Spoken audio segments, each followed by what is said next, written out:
Thierry Lapalu. Je suis guérisseur canal, magnétiseur, massothérapeute.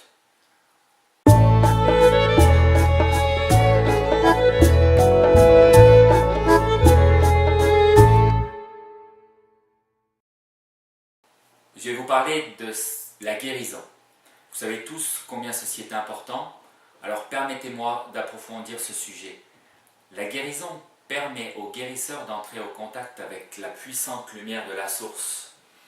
Cette lumière, elle est transmise à travers le guérisseur au patient. Pourquoi d'où le nom de guérisseur canal. Nous sommes des canals, nous transmettons la lumière. De cette manière, à la fois le guérisseur et le patient sont travaillés à l'unisson. C'est par l'intention du guérisseur que ce processus est entamé et lancé. Le guérisseur doit bien sûr créer un contact initial. Le guérisseur doit avoir une idée claire de ce qu'il veut faire, c'est-à-dire guérir le patient.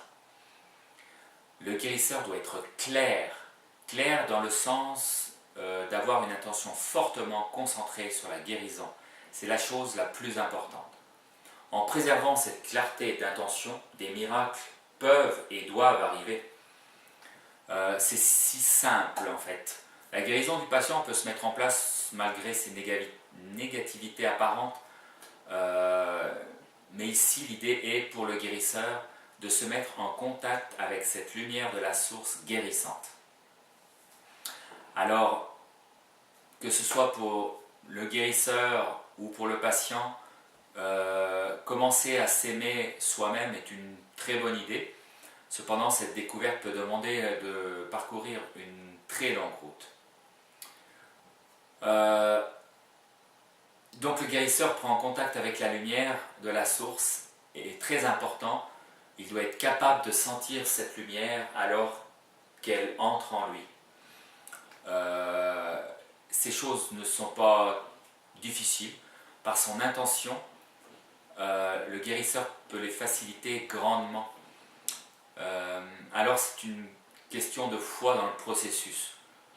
Vraiment, une fois que le premier contact est fait avec l'intention, le guérisseur est garanti d'obtenir des résultats. Maintenant, bien sûr, les résultats varieront d'un patient à l'autre, comme nous le savons tous. Personne n'est sur le même pied d'égalité, personne ne perçoit ou ne reçoit la même chose, etc. Le guérisseur a des guides avec lesquels il travaille. Alors il fait donc appel à eux pour l'enracinement, pour l'accompagner durant le soin. Le guérisseur n'a pas besoin en fait de connaître les problèmes du patient en détail pour les aider. La lumière fera juste les ajustements nécessaires. Le guérisseur peut ressentir des impulsions à faire différentes choses, comme placer ses mains sur un endroit particulier, mais il n'y a aucune nécessité de se préoccuper des mécanismes du processus. Les modalités particulières qu'un guérisseur utilise, que ce soit du Reiki ou toute autre technique de soin par le toucher, importe peu, la lumière veut seulement guérir et le fera par tout mécanisme possible. De ce fait, une fois que la lumière est entrée dans le processus de guérison, le guérisseur peut juste se détacher et jouir de ce moment spécial. Je pourrais aussi ajouter que le guérisseur trouvera beaucoup de bénéfices à être un canal pour la lumière. Bien sûr, le guérisseur expérimentera beaucoup de guérisons et verra aussi d'autres choses s'arranger, même dans sa propre vie. Un autre bénéfice à être guérisseur est sûrement d'accélérer considérablement le processus de croissance spirituelle.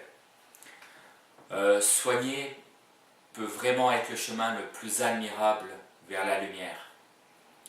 Et une chose très importante à prendre en compte, c'est que ces soins ne peuvent être considérés comme un acte médical.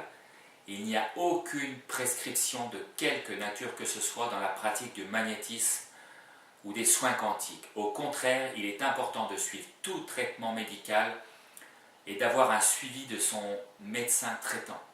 La biorésonance, la bioénergie et le magnétisme quantique accompagnent ce suivi médical et ne peut donc s'y substituer.